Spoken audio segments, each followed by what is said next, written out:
Welcome to the next tutorial. Today I'm going to walk you through everything you need to know to customize your website and funnel templates inside of Alvea. So this will be from fonts and colors through to images, spacing and the layout. By the end of this session you'll have all the core tools you'll need to make your site look and feel just like yours. You'll be surprised how much a simple color change or image change can make the whole website look completely different. So let's get into it. Now I'm going to be working on our grounded soul template, and to go in and edit that page, click on edit. And the first thing that I always recommend doing is setting up your global typography. This means choosing your headline fonts and body fonts, as well as the default text color and the link color, all in one place. And the beauty of doing that first is that it'll apply across the entire page, but you will need to do it for each individual page that's in the template. So although it applies to the whole page, you'll need to do that each time you come into a different page. So to do this, along the top bar here, click on typography and you can change your headline font, and we have some various ones that are available for you to choose from through here, or you can upload your own font, both for the headline font and the content font. So that's the body paragraph font. You can also choose your text color. Obviously you can keep it as black, and if you have a link color or brand color that's maybe an accent noticeable color, you can change that in here too. The most efficient way to customize a template is to work through one type of change at a time. So instead of jumping around like editing a heading here, adjusting an image there, or changing a button color somewhere else, try finishing all of your color and font decisions first, then move on to the images and then do the text. Here's why that matters. Templates are built with repeated patterns. If you adjust one color and then move on, you'll often find you need to make the same change in 5 other places. But if you do all the colors first, you're in the right headspace and you can spot every instance quickly. So if you want to think of it like painting a room, you wouldn't cut in on one wall, roll the opposite wall, then go back and cut in on the third. You work in layers, and so we should go through and maybe just work on, say, the button colors first, and then if there's any headings that are in a brand color, you can go through and change the headings next, and then the background color, and then go through and change the images, and then lastly the text. So now I'll show you how to do that. So let's work on let's do the buttons first.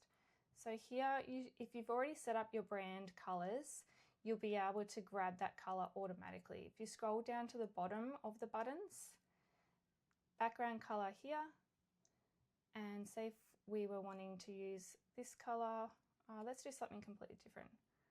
That color there, and then where it says color, that's actually the text color of the button.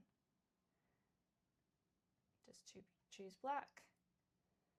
And you can either decide to delete the next 2 buttons out, like this, and duplicate that one that you've got it as the settings correctly, and drag and drop it where you want it to be.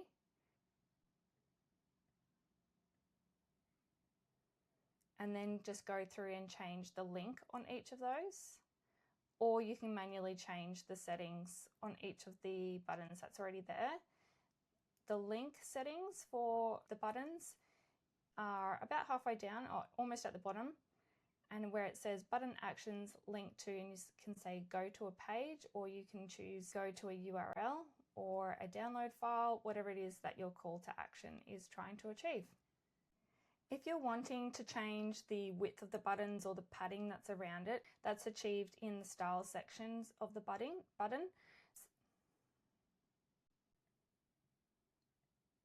So you can choose to either inherit the padding that you've set in the margins and padding section here, or you can say I only want it to ever be, say, 10 up and down and then 10 across. Otherwise, it will inherit the padding that you've done in this section just here. Next, I'll show you how to change the background color.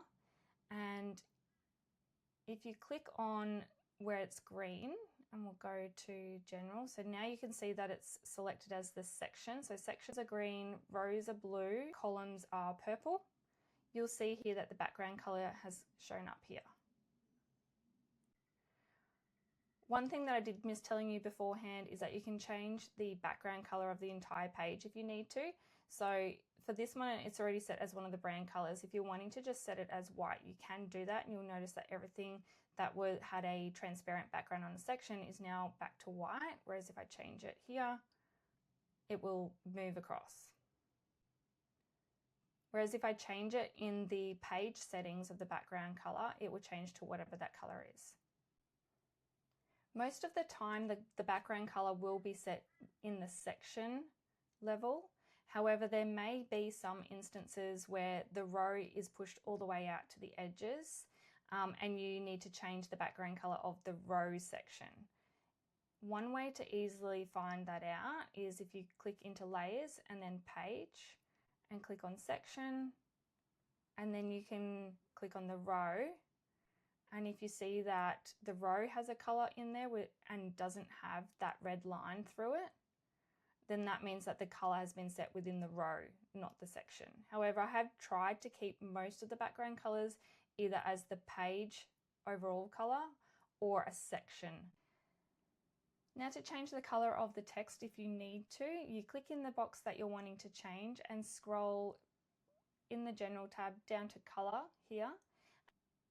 And you'll see that in this example, the text block color is actually set to white. So technically, if I was to remove the formatting from this text block, it would turn to white. And I'll show you how to do that here. You click on this one here.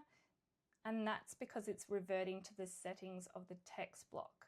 But you can override that by highlighting it and clicking on the color and changing to any color that you're wanting in here.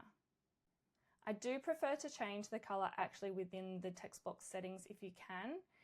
The only time I would usually use a direct change color is if you're only wanting maybe something to stand out and you're highlighting it and changing just those two words like that.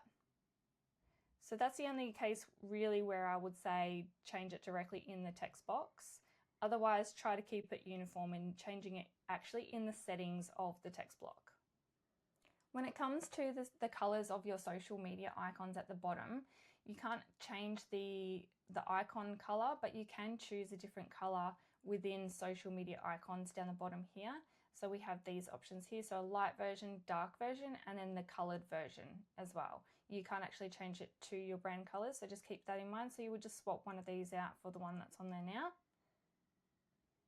If you're wanting to add or remove an overlay color that's on an image, you would first again click into the section here, and I'll go into the section, and you can see that the background has been set as an image file, and it has that parallax scroll, which means that the image stays still as I scroll. And I've set a heavy fade, and the color that comes from that heavy fade is taken from the color tab here. So if I was to change this one to yellow, then you'll see that the overlay changes to yellow. So that's where you change the color of the picture overlay.